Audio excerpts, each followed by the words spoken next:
Have you ever thought about buying CDs, or are you in your 40s like me and been collecting them since, the 80s and 90s? Today I'm going to keep it as straightforward as possible. I'm going to tell you my biggest reasons why I value CDs over streaming. Greetings, I'm Mike and I would like to welcome you back to Audio Arkitekts. It's no secret that I love CDs. I've made a crazy amount of videos trying to drag this format back into the conversation, but the biggest wall CDs keep running into is convenience. Not too many people want a ceremony before listening to music. They like the novelty of having thousands of possibilities through an algorithm and a sexy user interface. It is what it is. I'm not here to tell you never to stream again. That's not the point of this whole video, because as an audio evangelist, I want to lead you to the music, no matter what the conduit. Today, I'm gonna simply explain the 5 reasons why I feel CDs are still better than streaming, and the first one starts with the thing everyone loves to argue about. The first reason CDs still matter is because they give you reliable, lossless audio every single time, period. And I know at this very moment there's somebody somewhere already typing in the comments, well, actually, streaming has lossless now and blah, blah, blah.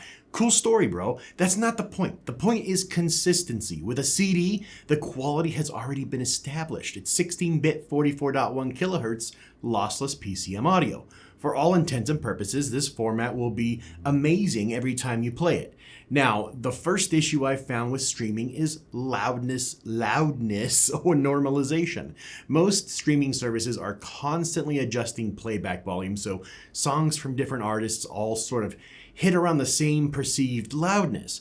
On paper, that sounds like something productive, but in practice, it can flatten dynamics and change the energy of the music completely.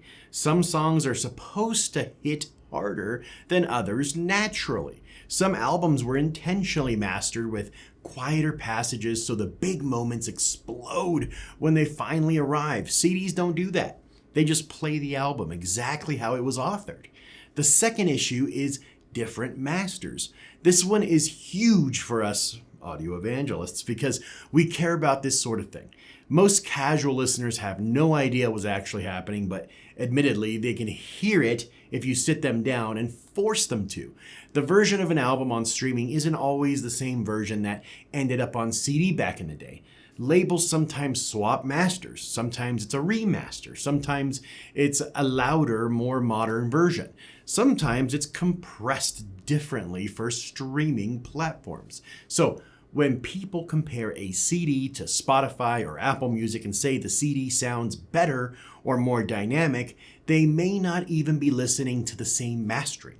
Older CDs especially tend to preserve a lot more dynamic range before the loudness wars ruin the quality of our music for that brief moment in history. It's almost criminal that some of the best music ever made fell victim to dynamic compression. When I listen to some of my favorite songs from the late 90s, early 2000s, new metal era, it drives me nuts thinking how much better this could have been. Anyway, then there's Bluetooth compression, which honestly defeats the purpose of lossless streaming for a huge percentage of people. A lot of listeners think they're hearing pristine lossless audio from Spotify or Tidal, but then they're sending that signal over Bluetooth where it just gets compressed to all holy hell all over again. Meanwhile, a CD player connected directly into a stereo generally gives you a far cleaner and more stable signal path without any compression. That's really the core argument here. CDs became the standard because they were predictable and they sounded better than anything before them. You sure about that? The second reason CDs are still better than streaming is simple. You actually own your music. Physical, tangible ownership. Nobody can wake up tomorrow, come inside your house at gunpoint. Well, they could, but you won't let them. And take your favorite CD off your shelf because of some licensing agreement expiring and now you can't listen to it. So who does that? This is one of the biggest problems with modern streaming that people have just bent over and accepted. We don't actually buy music anymore. We rent access to these giant catalogs, and those catalogs are changing constantly. I've literally bought music digitally on Qobuz before, only to later find out I couldn't even re-download it anymore because the rights changed. Think about how insane that actually is for a second. I paid for the music, but because of some contract I had nothing to do with and no say in, access became unavailable for something specific I paid for. What in the actual are we allowing these people to do to our music? That problem does not exist with CDs. If you bought the disc in 1996, congratulations, you still own the album and 30 years later. Nobody can replace it with some weird remastered version with shit dynamics and a new cover art nobody asked for. The version you bought is the version you keep permanently. And the funny thing is, CDs are actually more modern than people give them credit for because they let you build your own ecosystem. You can rip your entire collection in lossless quality, throw it onto a NAS drive or some kind of home server, even your PC, and build your own private streaming platform through something like Plex or Rune. So now you get the convenience people love about streaming, except it's your personal library. They're your masters and your files, no monthly fees, slowly climbing into an unaffordability every 6 months. There aren't any annoying ads. There's nobody sitting between you and your music deciding what you are allowed to listen to today. That's what us physical media people are really fighting for here. Stability and permanence. Streaming is convenient, but convenience always comes at a price. And that's why you gotta ask yourself if the price you pay to play is worth it. The third reason CDs still matter is because artists actually make real money from them. And this becomes painfully obvious the second you look at how little streaming pays most musicians. For independent artists particularly, streaming revenue can be completely diabolical. We're talking fractions of a penny per stream. A single CD sale at a concert can sometimes make an artist more money than thousands of streams. Thousands. Think about that. Somebody buying one physical album can have more impact than a song being played on repeat for hours and hours. This is why merch tables still exist and should exist. That's why bands still sell CDs and vinyl at shows even in 2026. Physical media creates an actual investment from the listener. When somebody buys your album physically, they're not just casually consuming your music for 14 seconds before skipping on to the next song. They're supporting you directly. They're taking a piece of your work home with them.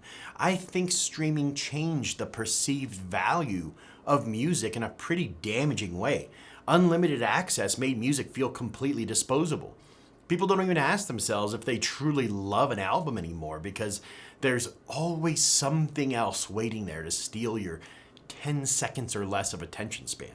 CDs are like this antidote of this. They slow that process down.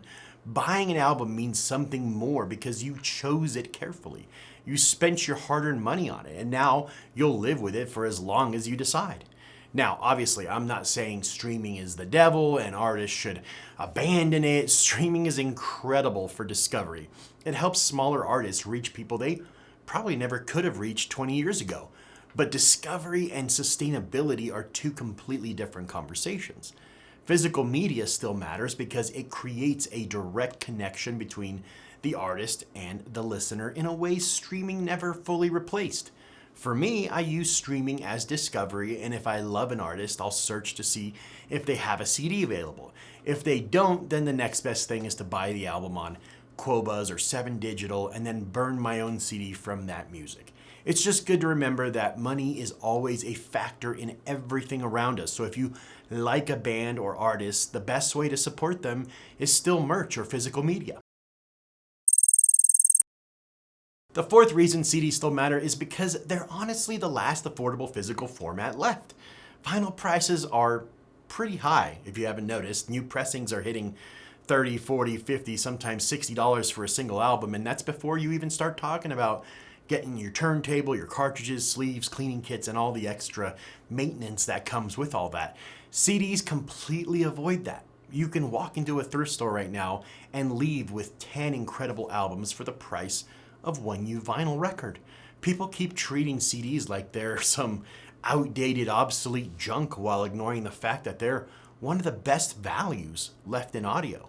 Another thing we don't realize is that CDs preserved a lot of stuff that you can't stream these days, like soundtrack releases, underground records, early independent pressings, live recordings, and niche genre stuff that just got forgotten in time and didn't make it online. That's one of the reasons CD collecting has become so addictive for a lot of people lately. You start realizing there's this massive world of music that algorithms can't even show you because it was frozen in time. Most of those artists got old and moved on. They don't do it anymore. CDs came from a generation that didn't give a shit about trending. CDs cared more about feeling personal and worth discovering.